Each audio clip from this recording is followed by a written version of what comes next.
Good afternoon and welcome back to yet another T. Martin Airlines flight. So you consider yourself quite the adventurer, huh? You want to go explore the lost continent. This is going to be a fun itinerary. I'm glad you guys chose it. Antarctica, baby. We are going to be going as far south as you can possibly go. We're going to be exploring the least inhabited continent. Maybe checking out some of the research bases out there. See a couple of polar bears. There aren't actually any polar bears in the game, but we here at T. Martin Airlines like to believe we might be able to make the impossible happen. So I'm excited, man. We're here at Ushuaia International Airport in Ushuaia, Argentina. We are basically at the very tip of South America here. It's the closest city to Antarctica, furthest south city in the world. And we are going to be taking this Zlin Shock Ultra. It looks pretty sick. I saw it pop up in the game. I hadn't seen it before. I was thinking about taking our Savage Cub. But this thing looks equally as capable and honestly looks a little bit better. I like the gray and black. So we're going to go ahead and get ready to go. Let's get ourselves set up. Kind of get your good posture here. Make sure you've got a nice view. Let's take a look outside the aircraft. I believe these are the Andes Mountains that we're looking at around us, especially back that way, which is pretty cool.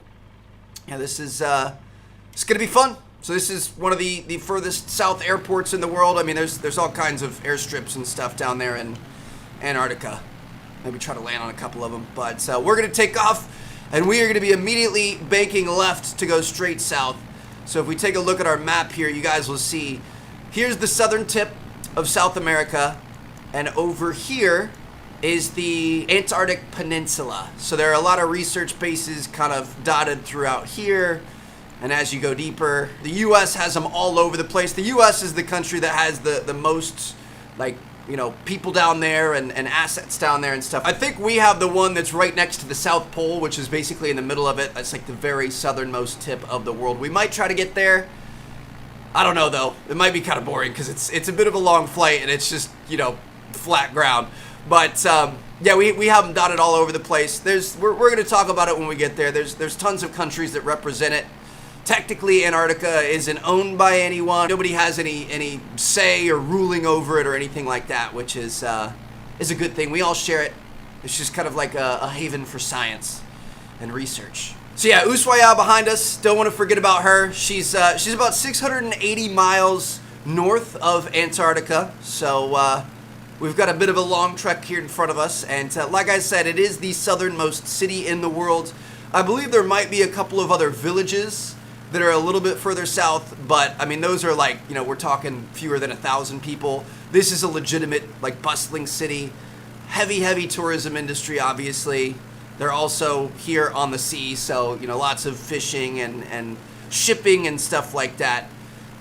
This tip is obviously a very big part of maritime history, and even today it's still a pretty big deal. You guys may have heard about this little guy right here. We're actually going to head to him first, so let's make sure we get a good heading. That's Cape Horn. So Cape Horn, you probably heard about it in your history books and stuff like that. It's basically that's the area where back in the day when people were trying to trade, like say Europe to Australia or something like that, the quickest way was to go around South America. So this was kind of like your point of, oh, hey, I finally made it halfway. We're finally changing direction and that sort of thing, which is kind of interesting. Really kind of almost a rite of passage. It's a pretty tough, area to sail through because you're so far south and you have the Atlantic and the Pacific and the Southern Oceans all coming together, and you have all these different climates and weather and temperatures and stuff, like very heavy storms, large waves, that sort of thing. It's definitely kind of almost a bragging right to say you made it around there. So with time, we eventually built the Panama Canal. So down there in Panama, South Central America, you have that canal that we dug out that ships can go through. A lot of ships will end up going through there now. They have to pay a huge fee to Panama to be able to use it. But, it cuts off a lot of time and a lot of fuel and stuff like that because you get to completely cut out going around South America. There still are some ships that will go around. There are some, mega tankers and mega cargo ships that can't fit in the Panama Canal. I think some cruise ships go around. And some people just go around it for fun just because, it was such a big pastime back in the day. So we're going to go check that out. It's going to be a fun time. I'm looking forward to it. and we'll see what she has to offer. So what we're seeing here in front of us is Tierra del Fuego, which translates to Land of Fire, and it's basically a giant archipelago. All of this is just kind of like a big group of islands. Like even Ushuaia back here is not on mainland Argentina. These are split pretty much down the middle. There's a line somewhere. It's not going to show on here, but on the right side's Argentina. Over here on the left is Chile. But yeah, these are all little islands and stuff, primarily uninhabited, I would guess. You know, throughout history, there have probably been some people that have settled out here, and you know, you might have some little airstrips and stuff like that we might be able to see. But for the most part, you couldn't live out here. You know what I mean? There's no infrastructure. There's no way to get food or water or anything like that. But you know, just kind of an interesting part of the world. I didn't know that it was this broken up down here. I've always figured the tip of South America was just kind of like the tip of Africa or something. You know what I mean? But it's not. It's got all these crazy little islands and stuff. And we're heading for this one right here. Gonna try to buzz down a little bit lower here. Just kind of see what we're working with. So yeah, this is super rough terrain. You know, few trees here and there, but it looks like it's really rocky. I haven't seen much in terms of any settlements or anything like that. Like I'm sure a few people live out here, but those are a brave few people. You know what I mean? That would be pretty cool. It's like those people you see that like go out to Alaska, like into deep Alaska where there aren't any people and you're never gonna run into anyone, and they just like build a house there and just live for free and live off the land. Be kind of an interesting way to do things. But yeah, this is pretty cool. This is what the tip of South America looks like. Learned something new today. This guy right here, this headland is Cape Horn. We're coming up on it right now. So that is the southern, actually I don't think it's the southernmost tip. I think this little piece of land might technically still be South America, but you know, for all intents and purposes, this is like the ships would try to get around this point. Once they got around this point, they were good to go. Dude, imagine when you were out here, try to make your way to Australia from Europe before you had maps, before you knew what this stuff was. You'd be so confused. There were all these little islands all in one tiny little area. Dude, it'd be like a maze. You would 100% get lost. You'd come all the way down this coast, coming around here, make it around this point. Well, first of all, that would be weird because you'd be going back east. You'd be like, what in the world is going on? You'd make it around this point, you'd be excited, you go back in here, and oh, that would not be good. Now, just out of curiosity's sake here, I'm gonna put it on live weather. I don't currently have it on live just because I'm recording this super early in the morning and I knew it was gonna be dark and foggy and misty, and dude, this, I mean, this is moody. This does not look as friendly as we had it in the daytime.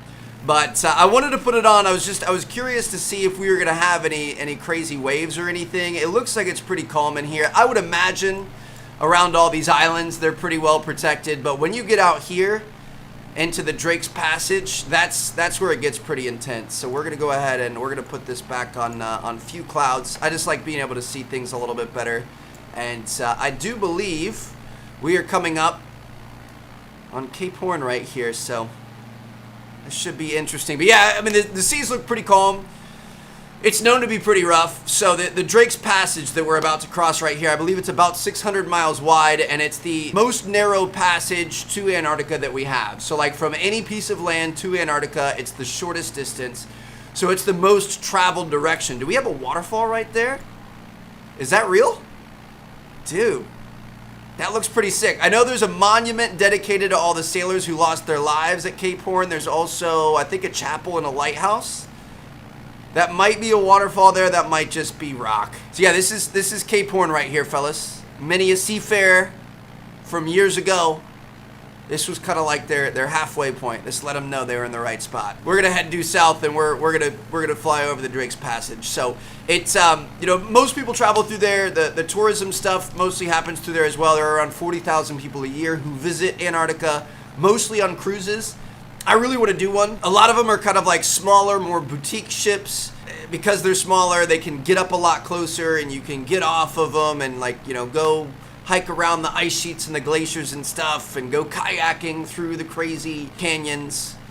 It looks pretty cool. I'd really love to see some polar bears and killer whales and stuff like that. But it's supposed to be really, really rough. Like, I've looked into Antarctica sailings before, and they all highly recommend bringing a ton of Dramamine and stuff like that because these waters just get so crazy. It's one of the like lost areas of the world, and I think it's kind of cool how they call it Drake's Passage, just because, I mean, like, it makes me think of an Uncharted game. Like, Nathan Drake would definitely come down here and go on some sort of a treasure hunt or something. So we're gonna aim a little bit to the left here. I guess we're gonna go a little bit southeast.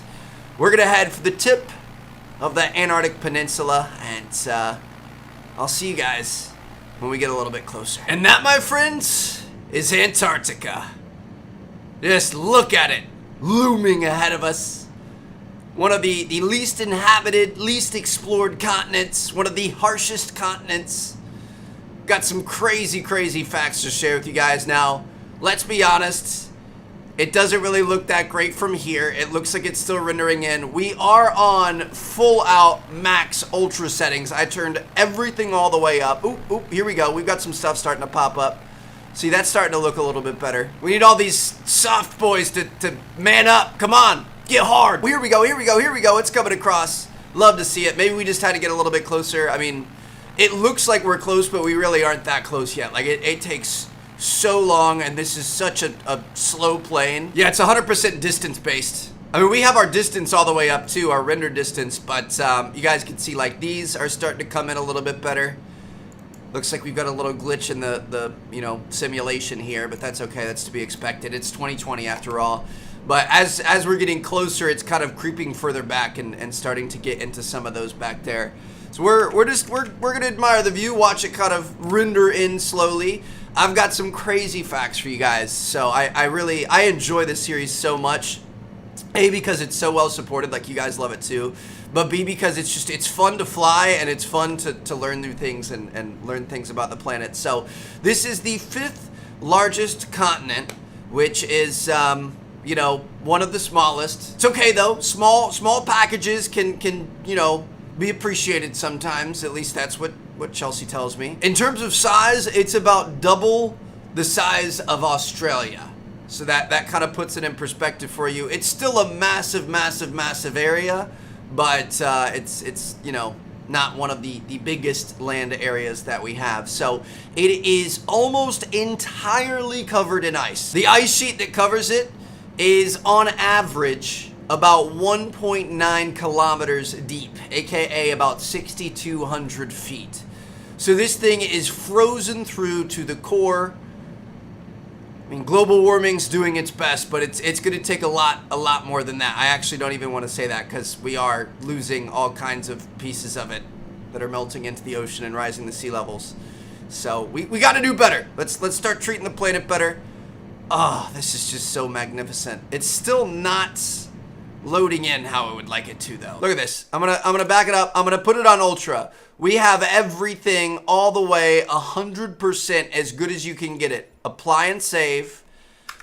It looks a little soft, guys. Maybe it's not that great here because this isn't really like one of the major areas. We're gonna go a little bit further south to be able to see some of the actual, bases and stuff like that. I mean, it doesn't look bad. Like, some of these look pretty good, but all of these little, just like, there's no texture to them. They're just like little humps. This is still so crazy though. Like, one of the least adventured parts of the world, and we're seeing it front and center right here. Even if it is a little bit soft, you still kind of get the idea. This is still so incredible. So yeah, covered in massive ice sheets. It's one of the most intense areas in the world in that regard. But even with all that water, which if you guys didn't know, ice is frozen water, the more you know. It's actually one of the driest continents in the world. So it hardly gets any rain or any snow or anything like that. There's hardly any precipitation. It's pretty much like an icy desert, which sounds a little bit like an oxymoron, but it's kind of there. It just kind of stays like this. It's really windy and it's really cold. So the average temps are like negative 76 to 14 degrees Fahrenheit, somewhere in there on your average day, depending on the season and if the sun's out and stuff like that. The coldest temperature on record ever has been recorded here at negative 128 degrees Fahrenheit, which is ridiculous. Never heard of that. We got down, when I was growing up in Illinois and we had like a couple of bad winter storms, I think we got down in like the negative 40s. And it was so bad that they were like worried about people's lungs freezing when they were outside. So negative 128 naturally, like that just doesn't even make sense. Look at our little plane shadow down there. It's just so desolate. I don't know why, but that makes me feel so lonely. There's nobody out here. It's just us. If we have any issues, we run out of gas, that would be a really terrible way to die. So like I said, really windy as well. You know, I think the record of a wind gust or wind speeds, I don't know if it was sustained or not, is 218 miles per hour, which is ridiculous. I mean, that's, you know, like one of, if not the strongest hurricane that we've ever had on record. It's such an unforgiving place. Just super cold, super dry, no vegetation, very few animals. It is one of the most intense places in the world. This is so cool. I love these little flat spots out here. We could totally land the plane anywhere we wanted to. I'm gonna try to continue south towards some of the bases. I believe, oh, we're actually getting really close to one over here. So this is, I think, Chile's main base. We're gonna go through this crazy spire thing here. I don't even know what to call it. We should see a base just on the other side of it. I believe it's Chile's, so it's called, I have it pulled up here, Base Presidente Eduardo Frei Montalva. So that's kind of like their main research base. Many countries have multiple bases throughout, but like I said earlier, a lot of the main ones are kind of, you know, on this little peninsula just because it's closest and easiest to get to for the rest of the world. But it looks like, is that it down there? Dude, that's so sick. Yeah, we can totally see it down there. So we're gonna go get a slightly closer look. Now, in terms of Antarctica, we should talk about like the politics and you know, how it's represented and that sort of thing, because obviously a lot of countries are like, you know, what's mine's mine. I want to own that. I want my name to be on that. This is my, you know, territory. You can't come here. I'm going to defend it, that sort of thing. So Antarctica actually isn't owned by anyone. There are 18 countries that regularly send scientists to it. US is by far number one, followed by Russia, Chile, Argentina, and Australia.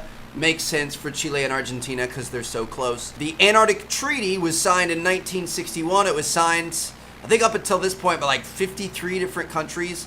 But it basically sets the rules for it, and it basically says just don't be a D-bag. Like, don't go out there, don't be rude. This is, you know, kind of a world territory. Let's all treat it respectfully. Let's not get in each other's way. Let's help each other out. And let's, you know, use this for science, for the betterment of the world to, you know, obviously, with global warming and stuff like that, this is a major key component in it in gathering data and stuff. So it's pretty cool. For the most part, it's been really good. Crime is interesting. We'll talk about that in a little bit. But yeah, for the most part, it's worked out well. So everybody's just kind of like, you know, there's no finders keepers here. We all just get to share it. We all get to build our little bases and stuff. So this is the base. All right. I can see a little car driving around down there. I mean, this is pretty cool. I'm going to have to find a photo of the actual base. It looks like we have a road over here. Kind of interesting. Dude, this is so crazy. Can you imagine living out here? That's the thing, dude. People do actually live here. So depending on the time of year, in the summertime, usually around 10,000 people live on Antarctica. And the winter time, which is where it gets really rough, that number drops to about 1,000. So, you know, even though it is the least populated continent, there are people out here. There is society. There is, you know, there's not really a big use for money and the normal things that you would think of in society, but everybody kind of plays their role.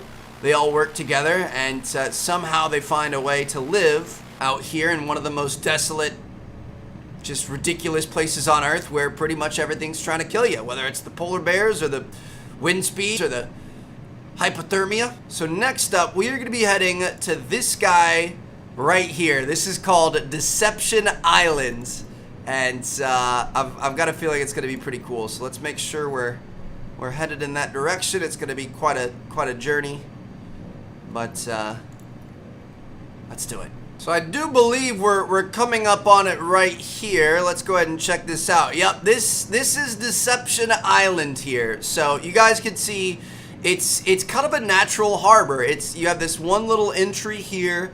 It's covered by land on all sides. So obviously if you're bringing a ship down here, something like that, that would be a very safe spot to keep it. You get storms that come through, you get some crazy weather, you get some crazy waves and stuff. If you have your ship in here, it's pretty much going to be safe. Except for the fact that this is an active volcano. The island, the land around it, is the caldera. It's like the very top of the volcano. It's the circular part. And this in here is the crater. And it's still active. It's actually very active. Back in the 60s is the last time that I don't know if you would call it an eruption, but it had some activity and it damaged some of the research stations and equipment and vehicles and boats and stuff like that were out here. So I just like, that's so funny, dude. I mean, it let's be honest, it kind of looks like a volcano. Like it kind of looks a little bit sketchy when you see all these other little things here, and then you have this perfectly circle island with a nice little entrance, and it's just like the perfect little safe haven. Nope, it's an active volcano. It's gonna blow your shit up. I mean, just look at this. Just take a moment to take this in. Like this is just so incredible. The Earth is just so beautiful. Like all that we've seen just in this series so far, just in, what is this, like 18 episodes or something like that. And we haven't even begun to scratch the surface. Just look at how far and wide our planet expands. And all the crazy terrains and mysteries that it has to offer. This is so incredible. Look at that view back there. Look at that. That is crazy. So we're on to one of the final stops that I wanted to show you guys. We're gonna have to, I believe, go over here. Ooh, be careful, Trev. We're really scooting here. I need to pull up my my Google Maps to double check. So it's actually, I believe it's right here. This is going to be Port Lockroy, and it's one of the most visited tourist attractions. Like a lot of the cruises that come in go there and stuff like that. On Port Lockroy, which I believe is kind of run and managed by the UK, some historical district or company or something like that. But they actually have a gift shop and a post office. It is the southernmost post office in the world. You can go there and you can actually send a letter. Now, even just a little letter that normally would take a couple of days to get to where it's going is going to take 2, 3, 4 weeks, something like that. But imagine being able to go down here and sending a letter back home from Antarctica. That's pretty cool that that's even possible. I wonder how much the shipping fees are. I bet it's pretty insane. So we're going to go see what we can see there. If there was going to be a base that had like a lot of detail in it, I figured this would probably be the one, and that's why I wanted to head in this direction. Just got to find a couple of fun facts here. Now, we were talking earlier about just how savage Antarctica is. Like, you know, coldest place, driest place, windiest place. It's really tough to live. Like, the fact that we've been able to come out here and build stuff is very impressive. Animals don't really have it any better here. There really aren't many animals. I don't think there are many plants or anything like that. Obviously, in the waters, you're gonna have different whales and sharks and stuff like that. Coming around this corner here, hoping to see Lockroy. I'm not seeing it. It should be right here on this little tip. It should be right there, but it's not there. There's no Port Lockroy. I'll throw a couple of images on screens for you guys. But yeah, so we've got animals in the water, of course. That makes a little bit more sense. You know, some of them are accustomed to the cold water. The only land animals that are like living and reproducing and naturally thriving here are the emperor penguins, which is pretty cool.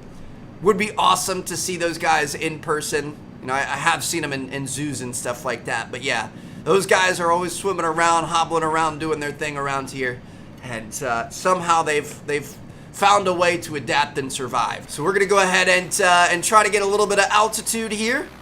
Try to take a peek at the great vast beyond that is Antarctica. Dude, this is just such an insane place. This was so cool to witness this and kind of get a feel for what it looks like. Just one of the most desolate places on Earth. And we've officially been there, which is pretty awesome. So, I mean, we could, if we take a look at this map, we could kind of go in through the peninsula here. This is just the peninsula, dude. Like, the continent starts down here. I don't even know if you can go all the way down there. I don't even know if the game has it. You guys can see we've got some pretty crazy mountains in here. The tallest mountain is Mount Vinson at about 16,000 feet, which is pretty impressive. In fact, Antarctica is one of the highest elevated continents in the world as well. So that's kind of interesting. Obviously, you're going to have crazy mountains all over the place. And, you know, we could go try to fly deeper into the heart of it, but I don't think it's going to look a lot different than this. If anything, it's not going to be as pretty because we aren't going to have the water to look at. So I feel like this was, you know, a pretty good look at it. One final fun fact I've got for you guys. There have actually been 10 people born on Antarctica. 10 people are Antarcticanese. First one was in 1979, and since then, 9 more. Ooh, we're starting to get a little bit of turbulence here, folks. Make sure you buckle up. But yeah, that would just be such a crazy story. I guess those scientists are out there. You know, it gets a little lonely. It gets a little cold in those winter months. You got to do something to keep yourself occupied. Oh, that reminds me, the crime in Antarctica. I thought this was really interesting. So you're here in this desolate place with, you know, at max 10,000 other humans. You'd think you'd all want to get together and not do any bad stuff. You don't really see much in terms of like violent crime. Like there aren't really any robberies because like money doesn't really do anything here. What are you going to do with money? You can't spend it on anything. I think there may have been a murder or two, but that's fine. I mean, that's not that big of a deal. It's just a murder. But one of the most common crimes is fighting and indecent exposure because of alcoholism. So, you know, obviously this is such, let's be honest, a depressing place to be. Like, it's so miserable to be here. Some people love being here, they love their job, that sort of thing. But, like, think even if you love your job and you're stuck out here for months and months and months at a time, hardly seeing anybody, you'd get cabin fever too. So what do a lot of people do? They turn to drinking. What can you do with that? You can develop a problem. You can drink a little bit too much. You can become a little bit more dependent on it, and that can lead to some bad decisions. So, dude, indecent exposure is one of the most common crimes here. That sounds horrible. Why would you want to do that in Antarctica? That just sounds painful. That makes me shiver. That'd be so cold. So anyway, with that little tidbit, I'm going to leave you guys here. Hopefully you guys enjoyed. I'm going to see you guys in our next one. This was a lot of fun. Definitely a very unique experience to be able to see this for ourselves. So thank you guys so much for watching. Hope you guys enjoyed. Drop a like. Let me know down in the comments where you guys want to go next. And I'll see you guys later. Peace out.